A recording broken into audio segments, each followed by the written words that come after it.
नमस्कार, एक बार फिर से आप सभी का बहुत बहुत स्वागत है हमारे YouTube चैनल पे। आज का जो हमारा वीडियो का टॉपिक है वो बहुत ही कमाल का टॉपिक है और बहुत ही मतलब आप कह सकते हैं एग्रेसिव टॉपिक भी हो सकता है, क्योंकि जिस प्रकार की घटनाएं अभी आपने देखा है कि बांग्लादेश में घट रही है और बांग्लादेश में जो हिंदुओं के साथ हो रहा है या फिर जो स्ट्राइक हो रहा है, जो प्रोटेस्ट हो रहा है, जो वहां की डेमोक्रेटिकल कम्युनिटी को भंग करके सेना की कम्युनिटी जो है वो शासन कर रही है, इन सभी मुद्दों के ऊपर बात करेंगे। हालांकि इस चैप्टर को शुरुआत करने से पहले मैं आपको बताऊंगा कि ये जो बांग्लादेश है जिसके अंदर इस प्रकार के प्रोटेस्ट अभी देखे जा रहे हैं, जो स्टूडेंट के माध्यम से किए जा रहे हैं, इन सभी टॉपिक्स के अलावा बांग्लादेश का निर्माण कैसे हुआ, किन व्यक्तियों के द्वारा निर्माण हुआ, क्या क्या ऐसी घटनाएं हैं जो बांग्लादेश में घटी है और किस प्रकार से मतलब वहां की अन्य घटनाएं जो घटी है, उन सभी टॉपिक्स के ऊपर हम बात करने वाले हैं। तो सबसे पहला स्लाइड जो हमारा है, ये मैंने आपको एक मैप दिखाया है। ये पूरे विश्व का मैप है जिसमें पूरे विश्व के देशों को संलग्न किया गया है। हालांकि इस मैप को दिखाने का कारण सिर्फ और सिर्फ यही था कि आप समझ पाए कि हम आज किस टॉपिक के ऊपर डिस्कशन करने वाले हैं। इस मैप में हमें बांग्लादेश के अलावा भारत भी देखने को मिलेगा, पाकिस्तान भी देखने को मिलेगा, म्यांमार भी देखने को मिलेगा, चाइना भी देखने को मिलेगा। और मैं इन्हीं देशों का नाम आप सभी के सामने इसलिए ले रहा हूं क्योंकि बांग्लादेश के एक तरफ उसका बॉर्डर म्यांमार के साथ लगता है, कुछ बॉर्डर हमारे भारत के साथ भी लगता है। तो ये सारे पॉइंट्स आपको इन मैप में बहुत अच्छे से तो नहीं दिखेगा, लेकिन अगले मैप की अगर हम तरफ बढ़े तो अब ये हमारा वर्ल्ड मैप एक एग्जाम्पल के लिए एनिमेशन वीडियो है जिसके माध्यम से आपको समझाया जाएगा कि किस प्रकार की घटनाएं जो हैं वो अभी घट रही है बांग्लादेश के अंदर। तो हम बांग्लादेश के अंदर हो रही घटनाओं के बारे में जानने से पहले मैं आपको कुछ ऐसे वीडियो क्लिप दिखाना चाहता हूं, कुछ ऐसे शॉर्ट्स वीडियो दिखाना चाहता हूं जो मैंने रिसर्च करके वहां के न्यूज चैनलों के माध्यम से निकाला है। बहुत सारे लोग कहते हैं कि शायद ये गलत है, फेक है, अफवाहें फैलाई जा रही है, लेकिन देखिए जो मीडिया है, जो न्यूज चैनल्स हैं, वो जो वीडियो को ला रहे हैं या सोशल मीडिया के माध्यम से जो वीडियो शेयर किए जा रहे हैं, वो सारी चीजें झूठी नहीं हो सकती। आपको मैं अगले स्लाइड में दिखाता हूं कि देखिए किस प्रकार की घटनाएं बांग्लादेश के अंदर हो रहा है, खासकर एक खास कम्युनिटी को लेकर, जो हिंदू कम्युनिटी है उसके साथ वहां पे क्या हो रहा है। पहले आप इस वीडियो को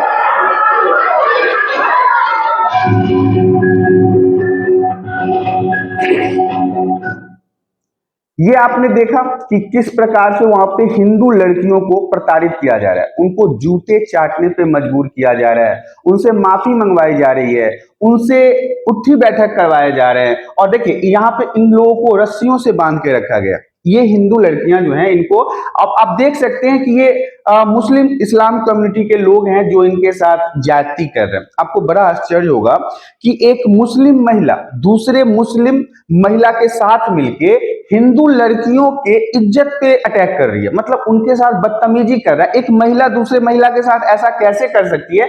आप यहाँ पे देखिए, इस लड़की के साथ ज्यादती हो रही है। कई सारे मुस्लिम महिलाओं के माध्यम से इसे जबरदस्ती बंधक बनाया गया है, इसे उठी बैठक करवाया जा रहा है, इसको मारा जा रहा है, पीटा जा रहा है। तो ये सारी घटनाएं जो हैं वहां के न्यूज चैनलों के माध्यम से निकाला गया।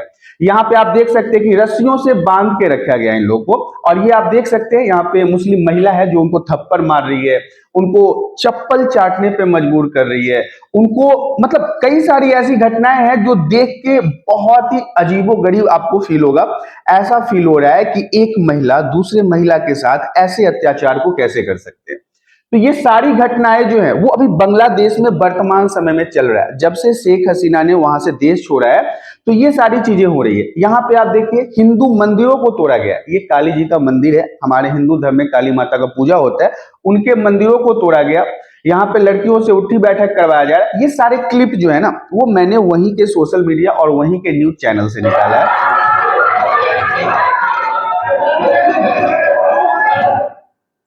ये आप भीड़ देख रहे होंगे, ये वही भीड़ है जो वहां के हिंदू कम्युनिटी के साथ वहां पे अत्याचार कर रहा है। ये सारे भीड़ जो हैं ये वही कर रहे हैं, मतलब वहां पे हिंदू लोगों को टारगेट कर रहे हैं, हिंदू लोगों को परेशान कर रहे हैं, हिंदू लोगों को मारा जा रहा है, उनकी जमीनें छीनी जा रही है, उनके साथ अत्याचार हो रहा है, बलात्कार हो रहा है, मर्डर हो रहा है। ये सारी चीजें वहां की जो मुस्लिम कम्युनिटी है वो हिंदू लोगों के साथ कर रहा है। अब मैं आपको आगे की स्लाइड में लेके चलता हूं। अगले स्लाइड में देखिए, ये हमारा मैप है, यहां से हमारा मेन मुद्दा शुरू होता है।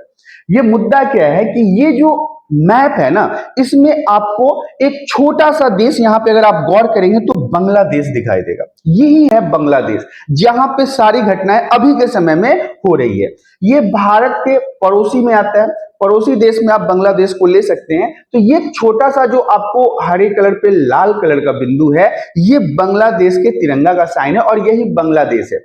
और दूसरी तरफ यहाँ पे पाकिस्तान है। देखिए, भारत के एक हिस्से में एक तरफ पाकिस्तान और दूसरी तरफ आपको बांग्लादेश देखने को मिलेगा। अब यहाँ पे जो चर्चा आज होनी है ना, ये इसी बांग्लादेश के बारे में होना है, अर्थात इसी पूर्वी पाकिस्तान के बारे में होना है। ये और ये पहले एक ही थे, मतलब पश्चिमी पाकिस्तान और पूर्वी पाकिस्तान पहले एक ही था। बाद में इस हिस्से से टूटकर इसका निर्माण हुआ, जिसका नाम रखा गया बांग्लादेश।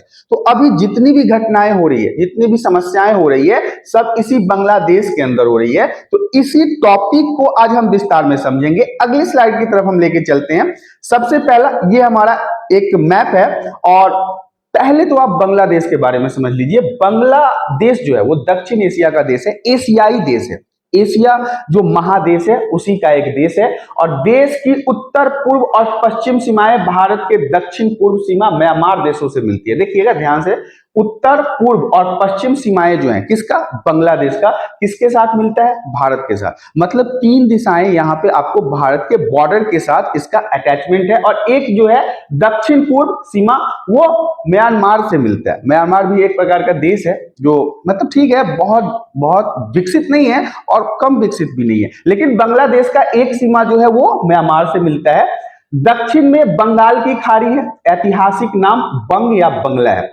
अगर आप बांग्लादेश की बात करो तो इसका जो पौराणिक नाम है, ऐतिहासिक नाम है, मतलब बहुत पहले का नाम वो बंग था और इसे हम बंगला भी कहते हैं क्योंकि यहाँ पे जो ज्यादातर कम्युनिटी है, कहाँ पे, खासकर बांग्लादेश में, वो बंगला भाषा बोलती है, इसलिए इसका नाम बंग या बंगला है। इसकी सीमा रेखा उस समय निर्धारित हुई जब 1947 में भारत के विभाजन के समय इसे पूर्वी पाकिस्तान के नाम से पाकिस्तान का पूर्वी भाग घोषित किया गया। अब जो ये सीमा रेखा है, अगर हम बात करेंगे, हम पिछले स्लाइड में चलते हैं, पहले की स्लाइड में। अब यहाँ पे देख लीजिए, ये बांग्लादेश है। अब इसका सीमा रेखा मतलब इसके जमीनों का निर्धारण, कितना जमीन इसके पास होगा, बॉर्डर लाइन कहाँ होगा, ये निर्धारण कब हुआ, जब 1947 में भारत आजाद हुआ और भारत के आजादी के बाद ही पूर्वी पाकिस्तान और पश्चिमी पाकिस्तान का निर्माण हुआ। तो ये पूर्वी पाकिस्तान का सीमा कहां तक होगा, इसकी दूरी कितनी होगी, बॉर्डर लाइन कितना होगा, इसके पास जमीन कितना होगा, इसके पास संसाधन कितने होंगे, ये 1947 में भारत से जब पाकिस्तान का बंटवारा हुआ तब ये तय किया गया था। हम फिर से अगले स्लाइड में बढ़ते हैं। अब देखिए, 1947 में भारत के विभाजन के समय इसे पूर्वी पाकिस्तान के नाम से जाना जाता था। उस समय ये बांग्लादेश नहीं बना था, उस समय ये बांग्लादेश नहीं था। बांग्लादेश ना होकर के इसका नाम था पूर्वी पाकिस्तान और एक तो पाकिस्तान ऑलरेडी था। हालांकि ये था कि दोनों की शासन पद्धति एक जैसी थी, मतलब कि हम जो मैप देख रहे हैं उसमें पश्चिमी पाकिस्तान और पूर्वी पाकिस्तान दोनों एक साथ था। तो इसका नाम उस समय बांग्लादेश नहीं था, बांग्लादेश इसका नाम आगे चल के पड़ने वाला है। पाकिस्तान के नाम से इसका नाम पश्चिमी पाकिस्तान और पूर्वी पाकिस्तान घोषित किया गया। तो ये कुछ यहाँ पे बांग्लादेश के बारे में था। आगे की स्लाइड में हम बढ़ते हैं। अब बात करिए इसका 8वां सबसे अधिक, मतलब कि जनसंख्या के मामले में आपको पता है कि इस्लामिक कंट्री है, मुल्लों का कंट्री है, तो आबादी तो इनकी होगी क्योंकि यहाँ पे एक एक व्यक्ति के 12-12, 15-15, 20-20 बच्चे होते हैं। तो 8वां सबसे अधिक आबादी वाला देश है और इसकी आबादी 16.4 करोड़ से अधिक है। बांग्लादेश की अगर आबादी की बात करें, कुल जनसंख्या की बात करें तो 16.4 करोड़ है और पूरे विश्व में 8वें स्थान पे आता है जनसंख्या के मामले में। यहाँ पे जो भू क्षेत्रफल के मामले अगर बात करें तो बांग्लादेश 92वें स्थान पर है। मतलब जमीन के हिस्से पे कितना जमीन है इसके पास, कितना एरिया है, इस मामले में पूरे विश्व में बांग्लादेश 92वें स्थान पे आता है। 1,48,460 वर्ग किलोमीटर इसकी लंबाई है। बांग्लादेश में 1 करोड़ 31 लाख हिंदू हैं। 16 करोड़ 4 लाख अगर टोटल जनसंख्या है बांग्लादेश का, तो उसमें 1 करोड़ 31 लाख हिंदू हैं। मतलब हिंदुओं की संख्या आप कम नहीं कह सकते। 1 करोड़ 31 लाख बहुत जनसंख्या होती है। फिर भी ये जो लोग हैं, बाकी के मुस्लिम लोग जो हैं, वो 1,31,00,000 हिंदुओं के साथ अत्याचार कर रहे हैं। सबसे ज्यादा 24 लाख जो हिंदू हैं वो ढाका में रहते हैं। ये बांग्लादेश की राजधानी है। ढाका जो है वो बांग्लादेश की राजधानी है और सबसे ज्यादा जो हिंदू हैं वो ढाका में रहते हैं। कितना? 24 लाख। इसके बाद रंगपुर में 20 लाख रहते हैं, राजशाही में 10 लाख रहते हैं, मैमन सिंह में 4 लाख रहते हैं, सिलहट में 13 लाख रहते हैं, बेड़ीसल में 7 लाख रहते हैं, चटगांव और खुलना में 20 लाख हिंदू आबादी है। 5 अगस्त को इन सभी शहरों पर बांग्लादेश में हिंदुओं पर हमला हुआ है। 5 अगस्त इसी महीने 2024 की अगर हम बात करें तो जितने भी शहरों का नाम मैं बता रहा हूं, ये जो 1,31,00,000 हिंदू की बात मैं कर रहा हूं, इन सभी हिंदुओं पर अलग अलग शहरों में ये भीड़ जो आपको दिखाई दे रहा है, इन भीड़ ने मिलकर इन सभी हिंदुओं के ऊपर हमला किया। कब किया है? 5 अगस्त को। 5 अगस्त को इन सभी मुसलमानों ने, मतलब वहां के जो मुल्ला मौलवी या इस्लाम धर्म के मानने वाले लोग हैं, वो हिंदुओं पर अटैक करने लगे। अब यहाँ पे आप देख लीजिए, यहाँ पे लिखा हुआ है प्लीज सेव हिंदू इन बांग्लादेश। कृपया हिंदुओं को बांग्लादेश में बचाया जाना चाहिए या बचाइए, क्योंकि ये सारे हिंदू जो हैं वो प्रोटेस्ट कर रहे हैं, अपने जीवन को बचाने की मांग कर रहे हैं और दूसरी तरफ ये जो भीड़ है वो उनको मारने की कोशिश कर रहा है। यहां तक वहां के जो मुल्ला मौलवी सब है ना, वो कह रहे हैं हिंदुओं को, तुम अपनी जमीन हमें दे दो, तुम अपना घर बार दे दो या पैसे दो मुझे ताकि हम तुम्हें प्रोटेक्ट करें। और जमीन लेने के बाद, पैसे लेने के बाद उनके बहू बेटियों को मारा जा रहा है, उनके साथ अत्याचार किया जा रहा है। तो ये हम इस स्लाइड में अभी जान पाए हैं। आगे की स्लाइड में भी और कुछ अब आपको बताना है। ये जितने भी इमेज आपको दिखाई दे रहा है, देखिए हिंदू टेम्पल को तोड़ा गया, उसके लिए प्रोटेस्ट है। बांग्लादेश में हिंदुओं पर हो रहा है तगड़ा अत्याचार, ये सब जो है वो न्यूज क्लिप है, वहां के न्यूजों के माध्यम से उठाया गया है।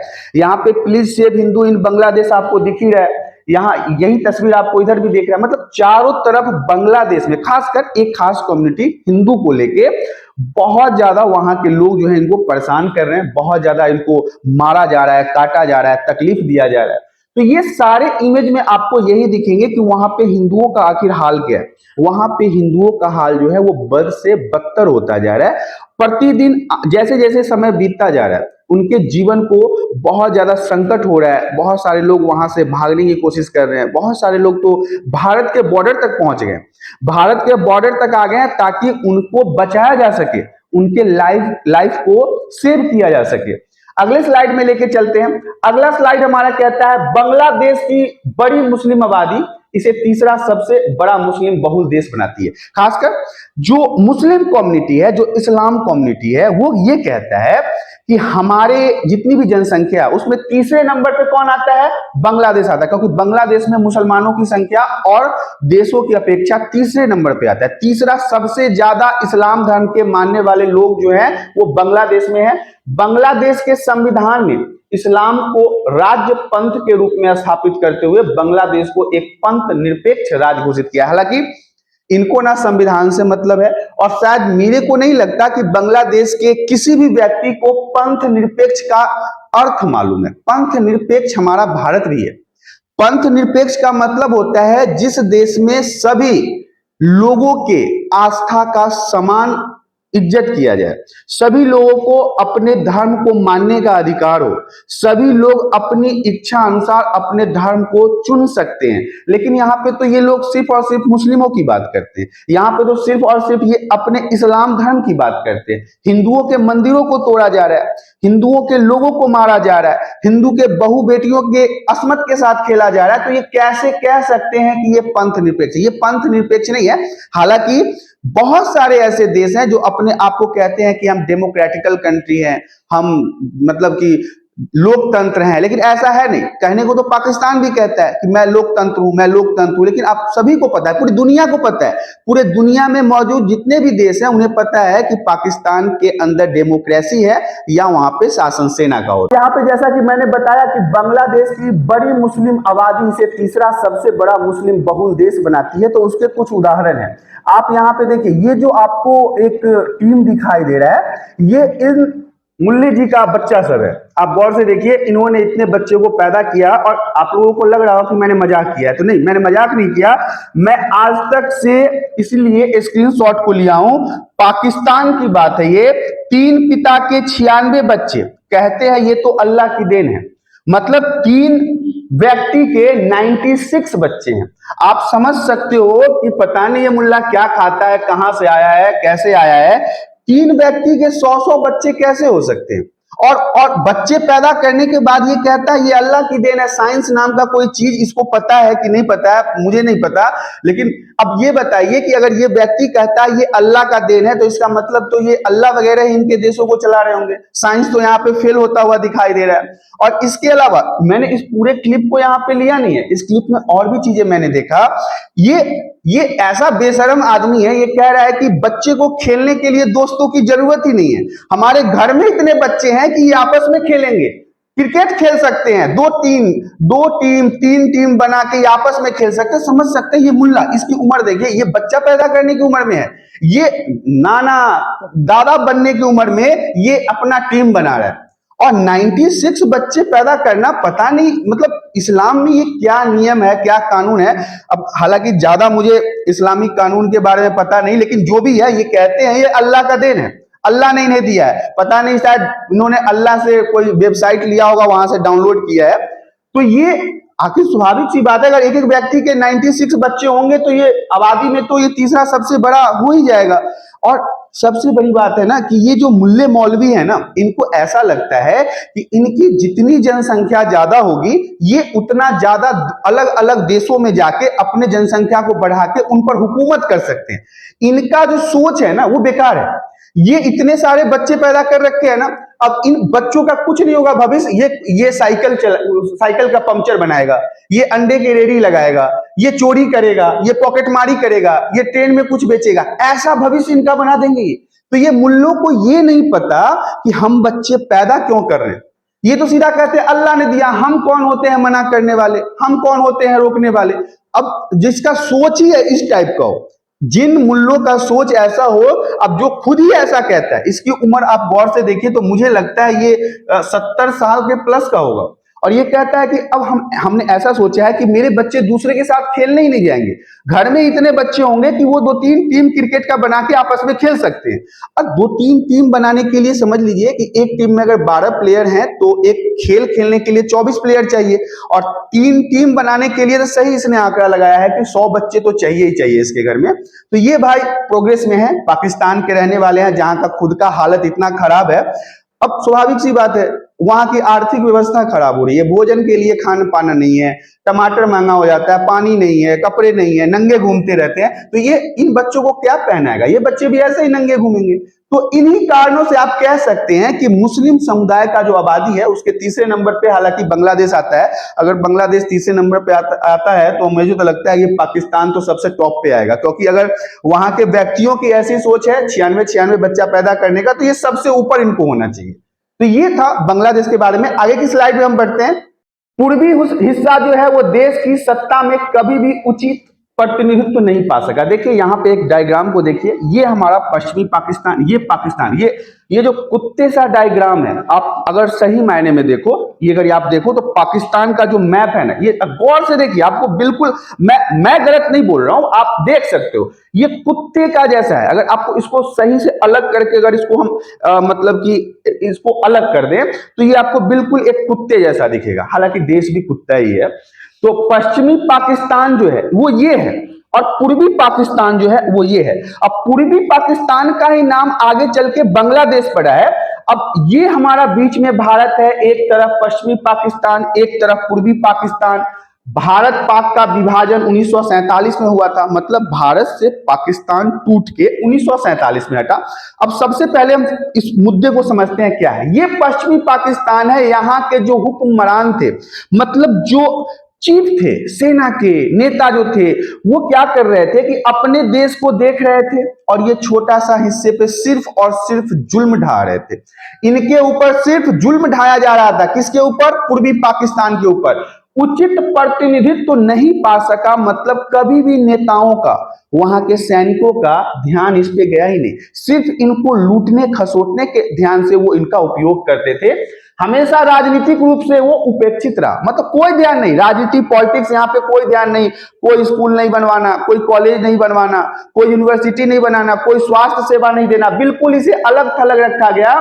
इसी कारण से पूर्वी पाकिस्तान के लोगों में जबरदस्त नाराजगी थी। जो पूर्वी पाकिस्तान के लोग थे, जो पूर्व की तरफ थे, जिसका आगे जाके नाम बांग्लादेश पड़ा है, उनके अंदर नाराजगी था। वो दुखी थे कि पश्चिमी पाकिस्तान के अंदर डेवलप हो रहा है, लोग पढ़ रहे हैं, हंस रहे हैं, खेल रहे हैं, और पूर्वी पाकिस्तान की तरफ कोई डेवलपमेंट नहीं हो रहा है। इसी नाराजगी के परिणाम स्वरूप उस समय पूर्व पाकिस्तान के नेता शेख मुजीब उर रहमान ने अवामी लीग का गठन किया और पाकिस्तान के अंदर ही स्वायत्तता की मांग कर दी। यहीं से अब घटना शुरू होता है बांग्लादेश का। अब आपको 16:9 की फिल्म यहीं से देखने को मिलेगी। ये नाम याद रखिएगा, शेख मुजीब उर रहमान, ये इंपॉर्टेंट नाम रहेगा। अभी से हम जितनी स्लाइडों को पढ़ेंगे उसमें शेख मुजीब उर रहमान की चर्चा जरूर करेंगे। और सबसे पहली बात कि ये शेख मुजीब उर रहमान जो थे, उन्हीं की बेटी है शेख हसीना, जो अभी वर्तमान समय में कुछ समय पहले तक बांग्लादेश की प्रधानमंत्री थी। लेकिन अभी जब से ये हो हल्ला, प्रोटेस्ट, लड़ाई झगड़े हुए हैं, तो उन्होंने उस देश को छोड़ दिया है। भारत भी आई थी, आप सभी को पता है। तब पूर्वी पाकिस्तान के लोगों को लगा कि उनमें असंतोष आ गया, उनके अंदर सही तरीके से, मतलब उनको प्रोत्साहित नहीं किया जा रहा था, उनको समाज में आगे नहीं बढ़ाया जा रहा था। तब वहां के लोगों के अंदर असंतोष हो गया, वो परेशान हो गए कि भाई चल क्या रहा है मेरे साथ। तुम पाकिस्तान के लोग पश्चिम की तरफ बिरयानी खा रहे हो, यहाँ साला रोटी खाने पे आफत हो रहा है, हम लोग को पढ़ाया नहीं जा रहा है, ऊपर से सेना आके हम लोग के ऊपर मारपीट करती है, हमारी बहू बेटियों के साथ बदतमीजी करती है। तो वहां के ही व्यक्ति शेख मुजीब उर रहमान, वहां के नेता, कहां के, पूर्वी पाकिस्तान के, उन्होंने आवाज उठाया और एक पार्टी, एक पॉलिटिकल पार्टी का, राजनीतिक दल का निर्माण किया, जिसका नाम रखा गया अवामी लीग। अवामी लीग, शेख मुजीब उर रहमान का नाम आपको याद रखना है, आगे बहुत सारी चर्चाएं होने वाली है। पाकिस्तान के अंदर ही, अपने देश के अंदर ही इनको आजादी का डिमांड करना पड़ गया, ये स्वायत्तता की मांग करने लगे। ये जो इमेज है, एक तरफ पश्चिमी, एक तरफ पूर्वी, बीच में भारत। अब यहां से टक्कर शुरू होगी कि आखिर बातें क्या हो रही है। अगले स्लाइड में चलते हैं। अगला स्लाइड में यही है, देखिए एक ये इमेज देख लीजिए, यही है शेख मुजीब उर रहमान, यही है शेख हसीना के पिता। 1970 में हुए आम चुनाव में पूर्वी क्षेत्र में शेख की पार्टी ने जबरदस्त विजय हासिल की। 1970 में वहां पे चुनाव हुआ, डेमोक्रेटिकल कंट्री था, आम जनता के माध्यम से मतदान दिया गया और शेख मुजीब की पार्टी जो थी वो बहुमत के साथ जीती, बहुत अच्छे से। मतलब जैसे हमारे भारत में क्या है, नरेंद्र मोदी जीतते जा रहे हैं, एक बार जीते, दो बार जीते, तीन बार जीते, चार बार जीते, आगे भी जीतते जाएंगे। वैसे ही ये जो व्यक्ति है शेख मुजीब उर रहमान, 1970 में जब आम चुनाव हुआ तो इसकी पार्टी ने जबरदस्त विजय हासिल की, लोगों ने इसका पूरा सपोर्ट किया, उनके दल में संसद में बहुमत भी हासिल किया। मतलब ये जो अवामी लीग की पार्टी थी, इन्होंने संसद में भी बहुमत हासिल किया, कई सारे सीटों को हासिल किया, लेकिन इन्हें प्रधानमंत्री बनाने के बदले उन्हें जेल में डाल दिया गया और यहीं से पाकिस्तान का विभाजन का नींव रखा गया। अब समझिए क्या हुआ, जो व्यक्ति बहुमत प्राप्त कर रहा हो, उसको जनता सपोर्ट कर रहा हो, उसके एमएलए हों, उसके एमपी हों, और उस व्यक्ति को वहां का प्रधानमंत्री ना बनाकर जेल में डाल दिया गया। क्या हुआ घटना यहां पे कि शेख मुजीब उर रहमान, जब इनके पार्टी ने बहुत बढ़त की, बहुत जीत हासिल की, तो ये व्यक्ति को देखिए, ये जनरल, ये तो जनरल यहिया खान नहीं है, लेकिन इसी प्रकार का एक व्यक्ति था जो सेना प्रमुख हुआ करता था। हालांकि मैं आपको जनरल यहिया खान के बारे में बताने वाला हूं, वो भी एक बहुत ही मतलब नेक्स्ट लेवल का व्यक्ति था, उसके बारे में तो और कहानियां लंबी चौड़ी है। शेख मुजीब उर रहमान वहां की पार्टी में बहुमत प्राप्त किए तो इन्हें पाकिस्तान बुलाया गया। कहां, पिछले स्लाइड में मैं आपको लेके चलता हूं। पिछले स्लाइड में देखिए, यहां से इनको यहां बुलाया गया, पूर्वी पाकिस्तान से पश्चिमी पाकिस्तान बुलाया गया कि आइए, आप तो जीते हैं, आपके पास बहुत सारा बहुमत है, आपके पास एमपी है, एमएलए है, तो आपको प्रधानमंत्री बनाया जाएगा। अगले स्लाइड में लेके चलते हैं। अब जब इनको वहां पे बुलाया गया, अब इनको बुला के वहां पे प्रधानमंत्री बनाने के बदले जेल में ठूस दिया, जबरदस्ती धोखे से शेख मुजीब उर रहमान को जनता का सपोर्ट, अवामी लीग पार्टी ने इतनी बढ़त के साथ अपना एमपी बनाया, एमएलए बनाया, मतदान के माध्यम से इनको बहुत ज्यादा सपोर्ट मिला और इनको प्रधानमंत्री बनाने के बदले पाकिस्तान क्या है, दोगला ही है ना। आज तक कभी वो सीने पे वार किया है, हमेशा पीठ पीछे करेगा। पाकिस्तान की ये दोगला नीति जिन्ना के समय से ही शुरुआत है। अब देखिए, मैं किसी धर्म के खिलाफ नहीं हूं, मैं किसी धर्म के बारे में नहीं बोल रहा, मैं ये नहीं कह रहा इस्लाम खराब है, मुसलमान खराब है, लेकिन ज्यादातर खराब लोग ना आपको इस्लाम में ही मिलेंगे। हमारे हिंदुओं में भी प्रॉब्लम है, दिक्कतें होती रहती है, समस्याएं होती रहती है, लेकिन ये दोगलापन जो है ना, ये पाकिस्तान के पास ज्यादा है। और आप देखो तो पाकिस्तान तो चलो वो तो गैजेटेड है, वो तो मतलब बिल्कुल उसके बारे में सब जानता है कि पाकिस्तान मतलब दोगला। लेकिन अब उसके साथ और भी जितनी पार्टी के देश हैं, जैसे जहां पे मुल्ले ज्यादा हैं, चाहे वो बांग्लादेश हो गया या फिर और भी इस्लामिक कंट्रीज बहुत है, कहीं भी आपको शांति नहीं मिलेगा, हर जगह परेशानी है। और इन सभी देशों में सबसे ज्यादा परेशान होने वाली कौन है, तो वो महिलाएं होती है। महिलाओं के साथ तो पता नहीं इन मुल्लों का क्या है, उनको वो महिला ना समझ के एक प्रकार का खिलौना समझते हैं। एक प्रकार का मतलब अभी शादी कर लो, कबूल है कबूल है कबूल है, मन भर गया नहीं तो अब कबूल नहीं है, अब भैया तलाक है तलाक है तलाक है, बस हो गया, यही शादी है। फिर वो दूसरे से कर लेगा, तीसरे से करेगा, चौथे से करेगा, पांचवे से करेगा। अभी पिछले स्लाइड में मैंने वो मुल्ले का फोटो दिखाया था। अब 96 बच्चे पैदा कर रहा है तो समझ सकते हैं 10-12 शादी भी तो किया होगा। तो इस प्रकार से अभी मुद्दे पे आते हैं कि अब ये शेख मुजीब उर रहमान को प्रधानमंत्री न बनाकर इनको जेल में डाल दिया गया और यहीं से पाकिस्तान के विभाजन की नींव हो गई। मतलब पाकिस्तान के विभाजन की शुरुआत हो गई कि अब पूर्वी पाकिस्तान अलग हो गया, पश्चिमी पाकिस्तान अलग हो गया, दोनों के लोगों के बीच में मतभेद आ गया, क्योंकि पूर्वी पाकिस्तान में लोगों ने मत दे के इनको चुना था ना, लोगों ने इनको मत देके चुना था। और ऐसे समय में यदि हमारे देश में एग्जांपल के लिए अब नरेंद्र मोदी को पूरा बहुमत के साथ सरकार बनाने के लिए लोगों ने चुना है और उनको सरकार न बनाकर उनको जेल में डाल दिया जाए तो देश में क्या हालत होगा। लोग गुस्सा हो जाएंगे, स्ट्राइक करेंगे, लोग नारे लगाने लगेंगे, प्रोटेस्ट होने लगेगा, आगजनी होना शुरू हो जाएगा। तो ऐसा ही कुछ हुआ, इनको पाकिस्तान बुला के इनको जेल में डाल दिया गया धोखे से। पाकिस्तान ने अपने दोगला नीति से इनको बुलाया और जेल में डाल दिया। अगले स्लाइड में बढ़ते हैं। अगला स्लाइड हमारा कहता है, अभी पहले वाले स्लाइड में मैंने आपको यहिया खान के बारे में बताया था। अब ये तस्वीर को देख लीजिए, यही है जनरल यहिया खान। जिस समय शेख मुजीब उर रहमान पूर्वी पाकिस्तान के सुप्रीम लीडर हुआ करते थे, उस समय पाकिस्तान के बाप यही थे। अब देखिए 1971 का बात है, 1970 में ही तो मुजीबुर रहमान ने चुनाव किया था, अवामी लीग पार्टी को बढ़त हुआ था। उस समय पाकिस्तान में जनरल यहिया खान राष्ट्रपति था और 25 मार्च 1971 को उसने पाकिस्तान के इस हिस्से में सेना एवं पुलिस की अगुवाई में जबरदस्त नरसंहार हुआ।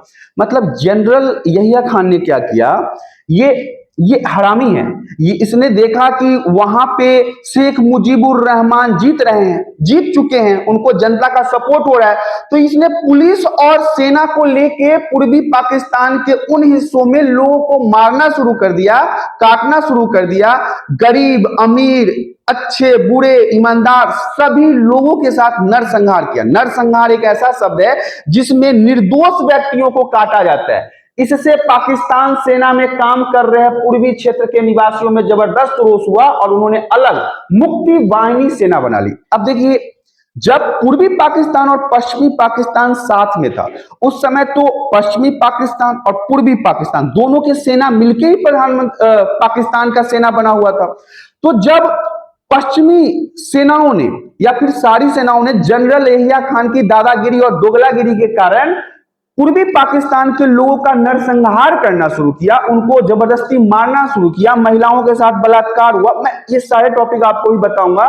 तो जो पूर्वी तरह के लोग थे, जो पूर्वी पाकिस्तान के लोग थे, उन्होंने सेना में कहा कि नहीं, ये तो मेरे लोगों को ही मारा जा रहा है, बिना मतलब के मेरे लोगों का नरसंहार किया जा रहा है। तो पूर्वी पाकिस्तान जो बाद में बांग्लादेश बनने वाला था, उसमें से पूर्वी पाकिस्तान के लोगों ने सेना छोड़ दिया और खुद का अपना आर्मी बना लिया, मुक्ति वाहिनी, जो अपने पूर्वी पाकिस्तान की मतलब बांग्लादेश की रक्षा करने के लिए बना। पाकिस्तानी फौज का निरपराध हथियार विहीन लोगों पर अत्याचार जारी रहा। मतलब बिना मतलब के जनरल यहिया खान के दादागिरी, गुंडागर्दी, दोगलागिरी, हरामीपन, जो भी आप कह सकते हैं आप कहिए, ये ऐसा ही व्यक्ति था। अब देखिए, देश के लिए नहीं, इसके तो शौक ही बड़े गजब गजब थे, इसके शौक भी थे। मैं यहाँ पे ये जो तस्वीर है, ये नाम पढ़िए, मल्लिका ए तरन्नुम नूर जहां, इनकी पुण्यतिथि का तस्वीर मैंने उठाया, लेकिन सेटिंग था इनका। और ये पहली नहीं थी, ये इतना अय्याश और रंगीन मिजाज का आदमी था कि पाकिस्तान में बड़े बड़े एक्टर, ये गायिका थी, ये पाकिस्तान की बहुत फेमस गायिका थी, और इनको वहां के मतलब कि वो सम्मान से भी सम्मानित किया गया, क्योंकि उनका सेटिंग ही इतना तगड़ा था कि इनको कई सारे सम्मान दिए गए। तो ये रंगीन मिजाज का आदमी था। दारू पीना, पार्टी करना, लड़कियों के साथ घूमना, ये सारे शौक इसने पाल रखे थे, और लोगों पे अत्याचार करने में से बहुत मजा आता था। तो पूर्वी पाकिस्तान जो निरपराध थे, जिसका कोई अपराध नहीं था, उनके साथ वहां पे अत्याचार हुआ, और सिर्फ जनरल यहिया खान के राष्ट्रपति के समय में ही नहीं, इसके आगे भी उनके ऊपर अत्याचार होता रहा। आगे की स्लाइड में बढ़ते हैं। लोगों का पलायन आरंभ हो गया। जब लोगों को जबरदस्ती मारा गया, बांग्लादेश में काटा गया, निरपराध लोगों को मतलब गाजर मूली की तरह काटा गया, तो वहां से लोग भागना शुरू हुए, जिसके कारण भारत ने अंतरराष्ट्रीय समुदाय से लगातार अपील की। भारत ने उस समय भी जितने भी अंतरराष्ट्रीय समुदाय थे, इंटरनेशनल ऑर्गेनाइजेशन थे, उन सभी को कहा कि बांग्लादेश के ऊपर अर्थात पूर्वी पाकिस्तान के ऊपर अत्याचार हो रहा है, उसको मारा जा रहा है, काटा जा रहा है, निरपराध लोगों को उसके जुल्म का शिकार बनना पड़ रहा है। लेकिन किसी ने नहीं सुना, कोई ध्यान नहीं दिया, लेकिन किसी देश ने ध्यान नहीं दिया।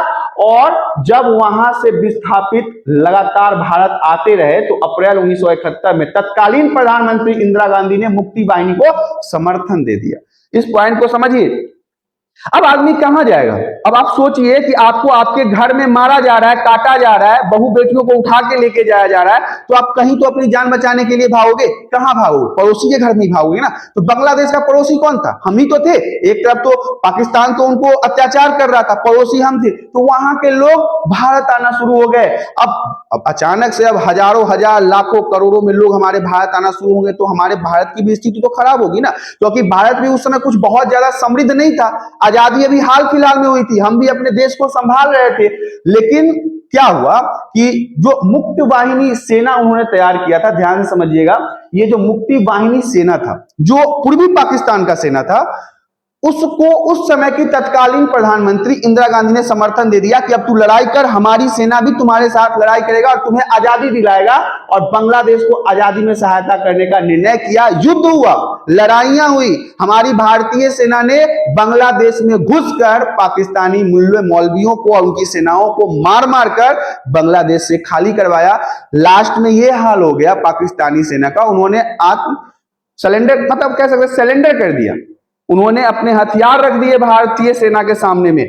तब जाके ये पूर्वी पाकिस्तान जो है वो बांग्लादेश में बना, मतलब इसका नाम बांग्लादेश रखा गया। तो बांग्लादेश को बांग्लादेश बनाने में भारत का समर्थन बहुत है, भारत का योगदान बहुत है। तो इस प्रकार से आप देख सकते हैं कैसे वहां से ये बॉर्डर वाला जो एरिया है ना, तो उस समय जो बांग्लादेश में लोगों को मारा जा रहा था, तो वो भारत की तरफ बढ़ रहे थे।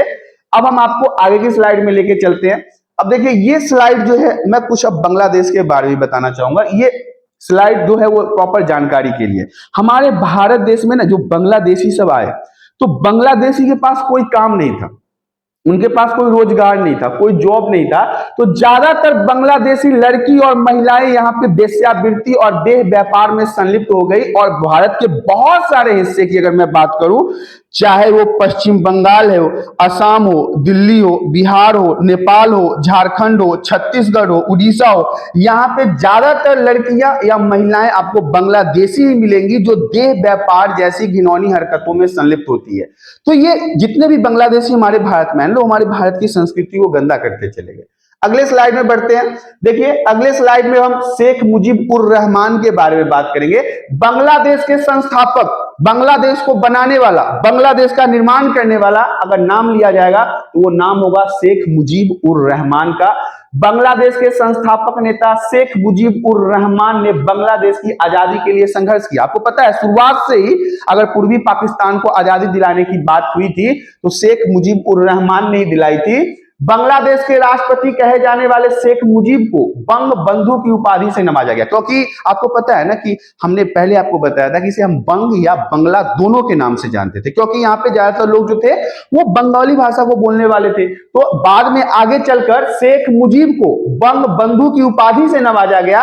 अवामी लीग के नेता शेख मुजीब बांग्लादेश के पहले राष्ट्रपति और प्रधानमंत्री बने। इन्हीं को जब वहां पे लड़ाइयां हुई, जब भारत घुसा, तो इनको आजादी दिलवाया गया, पाकिस्तान से छुड़वाया गया, और फिर वो अपने बांग्लादेश का जब निर्माण हुआ तो उसके प्रधानमंत्री बने, राष्ट्रपति भी बने। इसके बाद 1975 में, अब देखिए यहाँ पे ये देश कितना घटिया है। बहुत सारे लोगों को मैंने कहते हुए सुना है हमारे भारत में कि हम यहाँ सेफ नहीं है, यहाँ पे बहुत दिक्कतें हैं। तो मैं उनको बताना चाहता हूं कि जिस व्यक्ति शेख मुजीबुर रहमान ने बांग्लादेश का निर्माण करवाया, बांग्लादेश को आजादी दिलाई, उनके सरकारी आवास पर ही, जहां पे राष्ट्रपति रहते थे उन्हीं के आवास पर ही सेना के कुछ जूनियर ऑफिसर और उन्हीं के पार्टी के लोगों ने मिलकर शेख मुजीबुर रहमान की हत्या कर दी, खून कर दिया, मर्डर कर दिया वहां के प्रधानमंत्री और राष्ट्रपति का। उन्हीं के आवास पर, हमारे भारत में राष्ट्रपति के आवास पे चले जाओ ना, जाके दिखाओ एक बार, ऐसा रंगेगा ना, कहां कहां रंगेगा पता नहीं चलेगा, ऐसे कोई नहीं घुस सकता। प्रधानमंत्री के आवास पे ऐसे ही घुस जाओगे, राष्ट्रपति के आवास पे ऐसे ही घुस जाओगे, पहले कितना प्रोटोकॉल फॉलो करना होता है। और यहाँ पे देखिए बांग्लादेश का ये हाल है कि लोगों को शर्म नहीं है, ये मुल्लों को शर्म नहीं आया कि जिस व्यक्ति ने तुम्हें आजादी दिलाई, बांग्लादेश का निर्माण करवाया, तुम्हें जीने का हक दिलाया, सांस लेने के लिए हवा दिलाई, रहने के लिए घर दिलाया, उस व्यक्ति की तुमने उसके सरकारी आवास पे हत्या कर दी। और ये हत्या ऐसे नहीं हुआ, यहाँ पे शेख मुजीबुर रहमान तो बाद में मारे गए, सबसे पहले उनके 2 बेटों का कत्ल किया गया। ध्यान से समझिएगा, सबसे पहले उनके 2 बेटों को मारा गया, और ऐसे नहीं, टैंक लेके घुस गए उसके घर में, टैंक लेके घुस गए, टैंक से मारा गया। हालांकि उस वक्त शेख मुजीबुर रहमान की जो बेटियां थी दोनों, जिसमें हम शेख हसीना और बाजिद और शेख रेहाना, जो उस समय वहां पे थी नहीं, इनको भी मार दिया जाता। अगर शेख हसीना उस समय अपने आवास पर अपने पिता के साथ होती तो गारंटी है कि इनका भी कत्ल कर दिया जाता, लेकिन वो उस समय पश्चिमी जर्मनी की यात्रा पर थी। दोनों बेटियां इनकी जर्मनी में थी, दोनों बेटे इनके आवास पे इनके पिता के साथ थे। दोनों बेटों के साथ इनके पिता शेख मुजीबुर रहमान की हत्या कर दी गई, उन्हीं के पार्टी के लोगों के द्वारा, उन्हीं के सेना के लोगों के द्वारा। तो इस तरह से शेख मुजीबुर रहमान की यहाँ पे हत्या हुई। ये जो आपको नीचे इमेज दिखाई दे रहा होगा, ये बांग्लादेश का झंडा है, और ये शेख हसीना है, शेख मुजीबुर रहमान की बेटी, जो आगे चलकर बांग्लादेश की प्रधानमंत्री बनी थी। अगले स्लाइड में बढ़ते हैं। अगला स्लाइड में देखिए, अब ये तस्वीर देखिए, शेख मुजीबुर रहमान, उसकी तस्वीर, और ये बांग्लादेश के वो दोगले व्यक्ति जो जिनका नाजायज बाप जो है ना वो पाकिस्तान है। आप इनको देखिए, ये अभी किसके बल पे कूद रहे हैं? चाइना के बल पे। किसके बल पे? पाकिस्तान के बल पे। इनको लगता है कि बांग्लादेश में इनका बाप चाइना, इनका बाप पाकिस्तान इनको बचा लेगा। और देखिए, जो व्यक्ति बांग्लादेश को बांग्लादेश बनाया, उसके लिए लड़ाइयां लड़ी, जेल गया, खुद शहीद हो गया, बेटों की बलिदान कर दिया, उस व्यक्ति के गले में जूतों का माला टांगा गया, उस व्यक्ति के सर पे बैठकर उसके मूर्ति को तोड़ा जा रहा है। ऐसे बेशर्म लोग आपको कहां मिलेंगे? ये तो वही है ना, ये पाकिस्तान हो गया, ये बांग्लादेश हो गया। आखिर बांग्लादेश भी तो मुल्लों का देश है, इस्लामिक कंट्री है, तो उनका जो बुद्धि है वो उस लेवल तक आ ही नहीं सकता। ये तुच्छ हैं, छोटे हैं, नीच हैं, दोगले हैं, जो अपने प्रधानमंत्री और राष्ट्रपति का इज्जत नहीं कर सकता। वो व्यक्ति अपने घरों के व्यक्ति को क्या इज्जत करेगा, जिसके गले में उसने, अभी सही बात है, ये तो पाकिस्तान इनका बाप है, पाकिस्तान इसमें उसको सह दे रहा है, पाकिस्तान इसको सपोर्ट कर रहा है, चाइना इसको सपोर्ट कर रहा है। मैंने आपको पहले भी बताया था, चाइना को सपोर्ट करने का कारण है क्योंकि चाइना में लड़कियों की संख्या नहीं है, चाइना में लड़कियों की संख्या कम है, और मुल्लों के यहाँ लड़कियों की संख्या ज्यादा है। तो ये चाइनीज गिटिर मिटिर करके आते हैं, पाकिस्तान बांग्लादेश से लड़कियों को खरीद के शादी करके अपने चाइना ले जाते हैं। जब उनका वहां मन भर जाता है तो उन्हीं लड़कियों को वापस देह व्यापार में झोंक देते हैं, वेश्यावृत्ति में झोंक देते हैं। ये चाइना का मतलब गजब का कंसेप्ट है। और लेकिन ये हरामखोर पाकिस्तानियों को, ये हरामखोर बांग्लादेशियों को ये समझ में नहीं आता कि उनके बहू बेटियों के साथ चाइना में हो क्या रहे। फिर वही व्यक्ति जो 2 साल पहले आके शादी करके इस्लामाबाद से किसी लड़की को लेके गया था, वो किसी और एरिया में आएगा, फिर वही व्यक्ति दोबारा शादी करता है, दोबारा जाता है, क्योंकि वहां पे चाहिए उनको पैसा। अब चाइनीज जाते हैं, कहते हैं 5 लाख रुपए दूंगा, बाप अपनी बेटी को दे देता है, ले जाओ। उसको तो लगता है शादी भी कर दिए, पैसा भी आ गया, अरे तेरी बेटी के साथ हो क्या रहा है वो तो देख। तो ये जितने भी इस्लामिक कंट्री है ना, मैं आपको बता दूं, यहाँ पे बहू बेटियों की कोई इज्जत नहीं है, इनको खरीदा और बेचा जाता है। तो यहाँ पे आप हाल देख ही रहे हो, जहां पे जो देश के प्रधानमंत्री और राष्ट्रपति हैं शेख मुजीबुर रहमान, उनकी ये दशा है, तो आम लोगों की क्या दशा होगी। ये कैसे बेगैरत हैं, कैसे बेशर्म लोग हैं, जो अपने देश के इतने बड़े नेता को, जिन्होंने इनको आजादी दिलवाया, उनके गले में इन्होंने चप्पल जूते के माले को डाल दिया है। बेशर्मी की हद आपको यहीं पे देखने को मिलेगा। अगले स्लाइड में बढ़ते हैं। अगला स्लाइड देख लीजिए, वही है फिर से त्राहिमाम। ये बंदूकें, ये राइफल, ये तोड़फोड़, ये सेव हिंदू, सेव टेम्पल, तो ये सारी चीजें जो आपको मेरे पीछे चलता हुआ दिखाई दे रहा है, ये वर्तमान समय में बांग्लादेश की स्थिति है। वहां पे हिंदुओं को टारगेट किया जा रहा है, वहां पे 1,31,00,000 हिंदुओं के जीवन को नर्क बना दिया गया है, क्योंकि वहां पे मुस्लिम बहुसंख्यक हैं। आज कोई देश बोलने के लिए इस पे तैयार नहीं है, ना पाकिस्तान बोल रहा है, ना अमेरिका बोल रहा है, ना ब्रिटेन बोल रहा है, ना चाइना बोल रहा है। लेकिन अगर भारत में एक मुसलमान का अगर कुछ किसी गलती से अगर कुछ हो जाए, तो बोलने वाले देशों की तांता लग जाता है। और दूसरे देशों को छोड़िए, हमारे देश के खुद अंदर दोगले इतने भरे पड़े हैं ना, इतने हरामखोर भरे पड़े हैं। मैं यहाँ पे सेफ नहीं हूं। आमिर खान बोलता है कि मुझे तो भारत में डर लगता है। भाई अगर तुम्हें डर लगता है तो तू भारत में है क्या, निकल, पतली गली से निकल। शाहरुख खान का भी कई बार स्टेटमेंट आया है कि यहाँ पे ऐसा है, ये है, दिस है, दैट है। भाई जिन्हें डर लगता है वो पहली गाड़ी पकड़ के निकलो, यहाँ पे हो क्यों। तो ऐसा ही कुछ है, हमारे देश के अंदर ही लोग ऐसे हरामखोर भरे पड़े हैं, ऐसे दोगले लोग भरे पड़े हैं, जो अपने आप को छोड़ के दूसरे देश का गुणगान करते हैं। लेकिन आज इस मुद्दे पे, हिंदुओं के ऊपर हो रहे अत्याचार के ऊपर, किसी भी एक्टर, किसी भी देश, किसी भी राजनीतिक दल, किसी भी इंटरनेशनल ऑर्गेनाइजेशन की कोई टिप्पणी नहीं आ रही है। क्यों? क्योंकि हमारे खुद के लोग उनको सपोर्ट नहीं कर रहे, तो दूसरा क्या सपोर्ट करेगा। हालांकि हम तो यही चाहते हैं कि भारत सरकार को इसके ऊपर कोई कड़ा रुख लेना चाहिए, अपने हिंदुओं को सेव करने के लिए अपनी मिलिट्री को भेजना चाहिए। तो ये सारी चीजें अभी वर्तमान समय में बांग्लादेश में हो रहा है। अगले स्लाइड में हम चलते हैं। अगले स्लाइड में हम बात करते हैं कुछ वैसे महत्वपूर्ण पॉइंट्सों के बारे में जो बहुत महत्वपूर्ण है। सबसे पहला पॉइंट देखेंगे 1947 भारत में विभाजन के बाद बांग्लादेश से कटकर पूर्वी पाकिस्तान बना। हमने इन बातों के ऊपर चर्चा कर लिया है कि 1947 में जब भारत पाकिस्तान का बंटवारा हुआ था, उसी समय पूर्वी पाकिस्तान और पश्चिमी पाकिस्तान का निर्माण हुआ, जो मैंने आपको इस तस्वीर में दिखाया भी था। एक तरफ पश्चिमी पाकिस्तान, एक तरफ पूर्वी पाकिस्तान, और बीच में ये भारत है। और किस प्रकार से बाद में इसी पूर्वी पाकिस्तान का नाम बांग्लादेश रखा गया।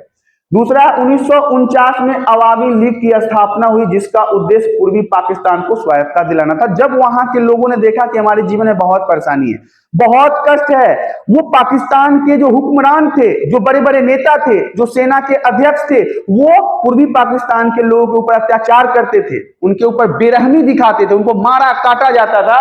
तो फिर इन्होंने कहा कि भाई हमने खुद की अपनी पार्टी बना ली है, अब उस पार्टी का नाम है अवामी लीग। अब अवामी लीग के माध्यम से शेख मुजीबुर रहमान ने वहां पे अपने लिए, अपने जनता के लिए, अपने देश के लिए एक अच्छे भविष्य को चुनने का फैसला किया। 1970 में शेख मुजीब के नेतृत्व में अवामी लीग को चुना गया, भारी बहुमत भी हासिल हुआ। लेकिन पाकिस्तान के जो कहते हैं हम नहीं मानेंगे, ये तो गलती है, ये तो मतदान ही नहीं हुआ, फ्रॉड है, दिस है दैट है। पाकिस्तान को तो बहाना चाहिए था ना, इसे तो अपनी दोगलागिरी दिखाने का मौका चाहिए था ना, तो वही दिखाया। और उसमें उसने शेख मुजीबुर रहमान के बहुमत को नहीं माना, और इस निर्णय के बाद दंगे भड़क उठे, मारपीट होना शुरू हो गया। अगले स्लाइड पे बढ़ते हैं। अगला स्लाइड देखिए, यही हमारे शेख मुजीबुर रहमान ने भाषण देते हुए एक तस्वीर है। 26 मार्च को स्वतंत्रता की घोषणा कर दी। किसने? 1971 में 26 मार्च को शेख मुजीबुर रहमान ने कहा कि हमारा पूर्वी पाकिस्तान स्वतंत्र है, आजाद है, अब किसी के गुलाम में नहीं है। मतलब पश्चिमी पाकिस्तान के अंदर नहीं है। नए देश का नाम रखा गया बांग्लादेश। और इसमें इसका सपोर्ट रखा भारत ने। भारत ने लड़ाइयां लड़ी, अपने सैनिकों को भेजा और पाकिस्तान के सैनिकों को मार मार के भगाया। लड़ाई की मार से बचने के लिए करीब 1 करोड़ लोग भारत की सीमा में शरणार्थी बनकर आ गए। वहां पे जिस प्रकार से पश्चिमी पाकिस्तान इनको समस्या उत्पन्न कर रहा था, इनको मार रहा था, इनकी बहु बेटियों के साथ अत्याचार कर रहा था, 1 करोड़ बांग्लादेश के लोग हमारे भारत में आए शरणार्थी बनकर, उनको हमने छत दिया। 1972 में शेख मुजीब प्रधानमंत्री बने, उन्होंने अपने देश को बढ़ाने के लिए उद्योग वगैरह का राष्ट्रीयकरण किया, लेकिन बहुत ज्यादा सफल भी नहीं हुआ था, ये बात भी याद रखिएगा, क्योंकि वहां पे इस तरह का माहौल चल रहा था ना, इस तरह की परेशानी चल रही थी, कोई भी काम सही से हो ही नहीं रहा था। लेकिन देश में क्या हुआ, 1974 में भीषण बाढ़ भी आ गया, वहां पे बहुत ज्यादा पानी आ गई और 28,000 लोगों की मौत हो गई, आपातकाल की स्थिति हो गई, इमरजेंसी लग गया वहां पे, और राजनीति के अंदर गड़बड़ियां चलने शुरू हो गई। शेख मुजीबुर रहमान प्रधानमंत्री थे, लेकिन अब बाढ़ आ गया तो बाढ़ को थोड़ी ना रोक लेते, ये तो आपदा था। आपदा में 28,000 बांग्लादेशी लोगों की मौत हो गई, उसके बाद वहां पे इमरजेंसी लगाया गया, राजनीति में फिर से गड़बड़ी आ गई। आगे की स्लाइड में हम आपको लेके चलते हैं। अब देखिए यहाँ पे ये शेख मुजीबुर रहमान को मारा गया था, उसकी तस्वीरें मैंने लगाया है कि किस प्रकार उनके खुद के लोगों ने उनको मार दिया। अब ये तो ऑलरेडी मैंने आपको बता रखा है कि कैसे उनको मारा गया। हालांकि एक और बात बता दूं कि शेख मुजीबुर रहमान के शासन में आने के बाद कई बार वहां पे कोशिश किया गया है तख्ता पलट का। तख्ता पलट कहने का मतलब होता है डेमोक्रेसी को खत्म करके सैनिक शासन को लगाना। अब सैनिक शासन वहां पे कई बार कोशिश किया गया है, इसमें वहां पे कई बार जनरल जिया तख्ता पलट की कोशिश में मारे भी गए थे 1981 में, और अब्दुल सत्तार राष्ट्रपति बने। ये अब्दुल मोहम्मद खान जिया दिस डैट यहाँ पे चलता ही रहा है, कभी डेमोक्रेसी कभी सैनिक सत्ता, कभी डेमोक्रेसी कभी सैनिक सत्ता, सेम टू सेम। पाकिस्तान का ही छोटा भाई है ना, तो बुद्धि तो वैसा ही होगा, पाकिस्तान में भी ऐसा चलता है। डेमोक्रेसी आज तक कभी टिक पाया नहीं, टिक पाया, तो जो दोगलापन उधर है वही दोगलापन इसके देश के अंदर भी है। यहाँ के लोगों के मन में भी पता नहीं क्या है, इतने मेहनत से देश के अंदर डेमोक्रेसी लाया गया, तो उसको बचा के रखना वहां के लोगों की जिम्मेदारी है, वहां के लोगों की सोच के ऊपर। अब पाकिस्तान में डेमोक्रेसी इसलिए नहीं चल पाता क्योंकि वहां के लोगों को लगता है कि भारत से पीछे हो जाएंगे। अरे तू भारत से पीछे नहीं, तू दुनिया के सभी देशों से पीछे हो चुका है। तेरा आर्थिक स्थिति इतना कमजोर है कि तेरे बच्चों के पास कपड़ा नहीं है, पिछवाड़ा धोने के लिए पानी नहीं है, खाने के लिए खाना नहीं है, टमाटर तेरे यहाँ 400 रुपए हो जाता है। लोग पैसों के कारण बहु बेटियों को चाइना के हाथ से बेच रहे हैं, बहु बेटियों को वेश्यावृत्ति में लिप्त कर रहे हैं। तो ऐसी स्थिति में आप कैसे उनको टक्कर सिर्फ भारत से। अरे भारत बहुत आगे निकल गया, भारत तेरे हाथों से बहुत आगे निकल गया और तेरी सोच से बहुत ऊपर निकल गया। जहां पे तुम्हारी बैठने की औकात नहीं है, जहां पे पाकिस्तान की बैठने की औकात नहीं है ना, जिस देश में जाके पाकिस्तानी को इज्जत नहीं है, वहां के हुक्मरान भारत के प्रधानमंत्री को नमस्ते और प्रणाम और उनके स्वागत के लिए खड़े रहते हैं। तो भारत के साथ टक्कर कैसे ले सकते हो। इसके मन में गंदगी भर गया, पाकिस्तान के मन में गंदगी भर गया, इसको चाइना ने खोखला कर दिया। इतना कर्ज दे रखा है, इतना लोन दे रखा है। ये पाकिस्तान देश जो है ना, इसके ऊपर चाइना का तो कर्ज है ही है, अमेरिका का है, रसिया का है, कनाडा का है, ब्रिटेन का है, इंग्लैंड का है, कितने सारे इंटरनेशनल ऑर्गेनाइजेशन से इसने कर्जा ले रखा है। कर्जों के चपेट में इतना घिर गया है, इतना घिर गया है कि इसे अपनी जमीनें बेचनी पड़ रही है। चाइना इसके जमीनों को खरीद रहा है, एक्वायर कर रहा है, पैसे दे दे के, लोन दे दे के, और ये दिन प्रतिदिन इसकी हालत ऐसी हो जाएगी। अब सोचो ना, गलत रास्ते पे वही व्यक्ति जाते हैं जिनके घर में चीजों की कमी होती है। भारत के लोग कहां आतंकवादी बनने जाते हैं। अगर भारत के कुछ लोग आतंकवादी बनने भी जाते हैं तो ये भी सब वही मुल्ला मौलवी इस्लाम धर्म के मानने वाले हैं। कभी हिंदुओं को आतंकवादी बनते हुए देखा है? नहीं ना। कभी हिंदुओं को किसी देश पे जाके बम गिराते हुए देखा है? नहीं ना। कभी स्कूलों को लूटते हुए देखा है? नहीं देखा है ना। ये हमेशा मुल्ले मौलवी ही क्यों करते हैं? क्योंकि इनके देशों में, इनके सोच में, इनके बुद्धि में, इनके व्यक्तित्व में कमी है। ये अब पढ़ाई लिखाई जो व्यक्ति नहीं करेगा, जो व्यक्ति चीजों को समझेगा नहीं, दुनियादारी नहीं समझेगा, पॉलिटिक्स नहीं समझेगा, उसको सिर्फ AK-47 दिखता हो, वो सिर्फ मारने काटने की बात करता हो, तो उसकी स्थिति बेहतर कैसे हो सकती है। तो यहाँ पे हम अगले स्लाइड की तरफ बढ़ते हैं। अगले स्लाइड में देखिए, ये जो इमेज आपको दिख रहा है, ये शेख हसीना है, जो उनकी बेटी है, मतलब जो अवामी लीग के सुप्रीम थे, उनकी बेटी है। अवामी लीग सत्ता में लौटी वापस 1996 में, और शेख हसीना प्रधानमंत्री बनी। जब ये जर्मनी से आई थी ना, जब इनके पिता की हत्या कर दी गई, तो ये बांग्लादेश नहीं गई। सोचिए कैसे देश है वो, ये अपने घर नहीं गई, ये भारत आई, भारत में दिल्ली आई, यहां रही और फिर यहां से जाने के बाद इसने अपने पिता के सत्ता का बागडोर संभाला और अवामी लीग सत्ता में लौटी और शेख हसीना वहां की प्रधानमंत्री बनी। 1998 में बाढ़ ने पूरे देश में तबाही मचाई। 1975 में मुजीब हत्याकांड के जिम्मेदार 15 पूर्व सैनिक अधिकारियों को मौत की सजा सुना दी गई। देखिए, बाढ़ वापस भी आया लेकिन शेख हसीना ने उसे संभाल लिया। उस समय शेख हसीना प्रधानमंत्री थी और शेख हसीना के प्रधानमंत्री बनने के दौरान ही उनके पिता के हत्या के जिम्मेदार जो 15 सैनिक थे उनको फांसी पे लटका दिया गया। सही हुआ, बिल्कुल। जो देश के हुक्मरान को मार दे, जो देश के प्रधानमंत्री को मार दे, जो देश के राष्ट्रपति को मार दे, उसको उस देश में जिंदा रहने का कोई हक है क्या? नहीं है। तो जब शेख हसीना, यही है शेख हसीना, शेख मुजफ्फर रहमान की बेटी जब प्रधानमंत्री बनी तो 15 पूर्व सैनिक जो उसके पिता के हत्यारे थे उसको फांसी चढ़वा दिया। सही किया। आम चुनाव हुआ 2001 में, शेख हसीना की पार्टी अवामी लीग हार गई। 2001 में जब वहां पे फिर से अवामी लीग की पार्टी ने चुनाव हुआ तो शेख हसीना हार गई। धार्मिक दलों के समर्थन के कारण वहां पे, मतलब जो धर्म के हिसाब से वहां पे पार्टी बन गई। मुल्ला मौलवी, जब धर्म के हिसाब से आप राजनीतिक नेता का चयन करोगे ना तो वो देश कभी भी सफल नहीं हो सकता। और वहां की प्रधानमंत्री जो बनी वो थी खालिदा जिया, याद रखिएगा, खालिदा जिया। और 2008 में भारी बहुमत के बाद फिर से शेख हसीना एक बार फिर से प्रधानमंत्री बनी। 2001 में तो हार गई लेकिन जब दोबारा हुआ चुनाव 2008 में तो भारी बहुमत के साथ शेख हसीना फिर से प्रधानमंत्री बनी। आगे की स्लाइड में लेके चलते हैं। अगला स्लाइड में देखिए, अब ये प्रधानमंत्री बनने के बाद मैं एक सामूहिक कब्र के बारे में आपको बताता हूं। सामूहिक कब्र मतलब समझते हो? जब एक ही जगह पर कई सारे व्यक्तियों को मारकर गाड़ दिया जाए। मुसलमानों में आपको पता है ना कि शमशान ले जाके लोगों लाशों को नहीं जलाते, वो मिट्टी के नीचे कब्र में दफन करते हैं। पाकिस्तान सेना के इशारे पे रजाकार, पाकिस्तान सेना के इशारे पे रजाकार अल शम्स अल बद्र ने तत्कालीन पूर्वी पाकिस्तान में बंगाली भाषा अल्पसंख्यकों और बंगाली भाषा मुस्लिमों पर अत्याचार किए। पाकिस्तान के इशारे पे, पाकिस्तानियों के इशारे पे, वहां के राजनीतिक नेताओं के इशारे पे, वहां के सेना के प्रमुख के इशारे पे जो बंगाली लोग थे, जो अल्पसंख्यक थे, जिनकी जनसंख्या कम थी, उनके ऊपर अत्याचार किया गया, मानवाधिकारों का उल्लंघन किया गया। उनके द्वारा किए गए अमानवीय अत्याचार का प्रमाण आज बांग्लादेश में सामूहिक कब्र के रूप में मिलता है। मतलब इतने लोगों को मारा गया, इतने लोगों को काटा गया और सबको एक साथ दफन किया गया, जिसे हम सामूहिक कब्र के रूप में जानते हैं। नेक्स्ट स्लाइड की तरफ बढ़ते हैं। अब यहां पे हम आपको बताना चाहेंगे 1971 में पूर्वी पाकिस्तान में लाखों महिलाओं के साथ बलात्कार हुआ। 1971, 70 में अवामी लीग जीता, उनको जेल में डाल दिया गया। और फिर देखिए पाकिस्तान के सेना और पुलिसों के द्वारा महिलाओं के साथ बलात्कार, अत्याचार किया गया और उनकी हत्याएं की गई।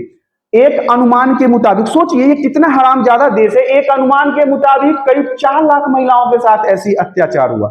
4 लाख महिलाओं के साथ बलात्कार जैसी घटनाएं आपको यहाँ पे देखने को मिलेगा, जिनके लिए उनको ना यौन संबंध बनाना, सैनिक कैंप में महिलाओं को सेक्स वर्कर के रूप में रखना आदि सामूहिक बलात्कार जैसी हरकतें हुआ करती थी। महिलाओं के साथ इतना सारा अत्याचार, और ये सिर्फ और सिर्फ पाकिस्तान के सैनिकों के द्वारा, पाकिस्तान के हुक्मरानों के द्वारा, वहां के नेताओं के द्वारा उनके साथ अत्याचार ही अत्याचार हुआ है।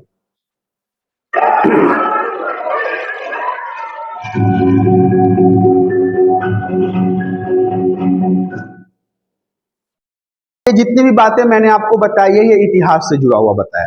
अब मैं अभी तत्कालीन बातों को बताता हूं कि ऐसे कौन कौन से कारण है कि अभी बांग्लादेश में अचानक से ऐसी हालातें हो गई, क्या प्रॉब्लम्स हैं। तो देखिए, बांग्लादेश में सरकारी नौकरी में आरक्षण को लेकर छात्रों ने विरोध प्रदर्शन किया। आरक्षण कहने का मतलब है कि हमारे यहाँ भी विद्रोह होता है, विरोध होता है, प्रोटेस्ट होता है, स्ट्राइक होती है, लोग रैलियां करते हैं, सड़कों पे उतरते हैं, सरकार के खिलाफ पुतला जलाते हैं, नारा लगाते हैं। लेकिन मैं आपको बता दूं कि अभी लोग कह रहे हैं कि बांग्लादेश में स्टूडेंट के द्वारा प्रोटेस्ट हो रहा है।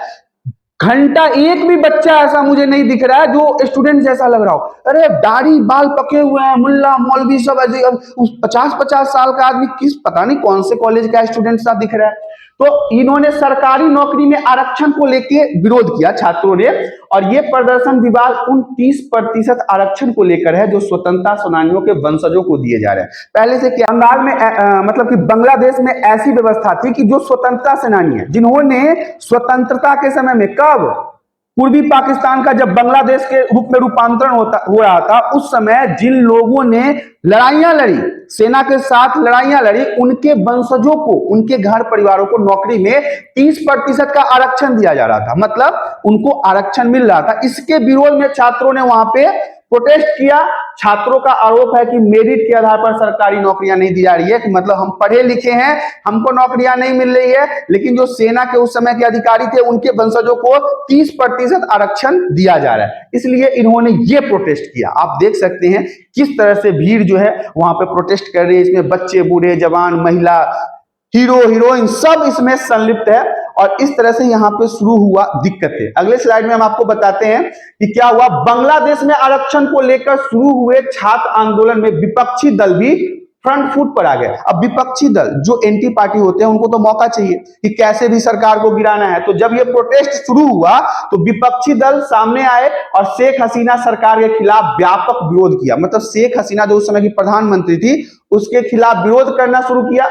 विपक्षी party Bangladesh nationalist party Khaleda Zia, यही खालिदा जिया जो मैंने आपको पहले बताया था, जो 2001 में प्रधानमंत्री शेख हसीना को मतलब हरा के वो प्रधानमंत्री बनी थी। इन्होंने क्या किया, इन भीड़ को सपोर्ट किया। और दोगली यहाँ की सेना, अब देखिए सेना को एक्शन लेना चाहिए था, सेना ने एक्शन ही नहीं लिया, बच्चों को डांटा ही नहीं, बच्चों पे मतलब गोली वगैरह जो हवाई फायरिंग होता है जिससे बच्चे डरते, उन्होंने कुछ नहीं किया। और इस कारण से शेख हसीना की कुर्सी को हिला दिया गया। शेख हसीना अपने कुर्सी को छोड़ के भारत वापस आ गई। अगले स्लाइड में मैं आपको बताना चाहूंगा कि ये महिला जो आपको खूबसूरत दिख रही है, जिनका देखिए एक बार गौर से अगर आप देखिएगा ना तो इनका आईब्रो भी कमाल लगता है। आप गौर से देखिए, इन्होंने आईब्रो को कितने स्टाइल से बना रखा है। देखिए, वाह, वेरी गुड। शकल भी इनका ठीक है, लेकिन ये हरामखोर है। यही वो खालिदा जिया है जिसके कारण इतने निरपराध लोगों की मृत्यु हुई है, इतने हिंदुओं लोगों पर। और ये बहुत हरामखोर है, ये इतनी हरामखोर है, हिंदुओं को देखना नहीं चाहती है।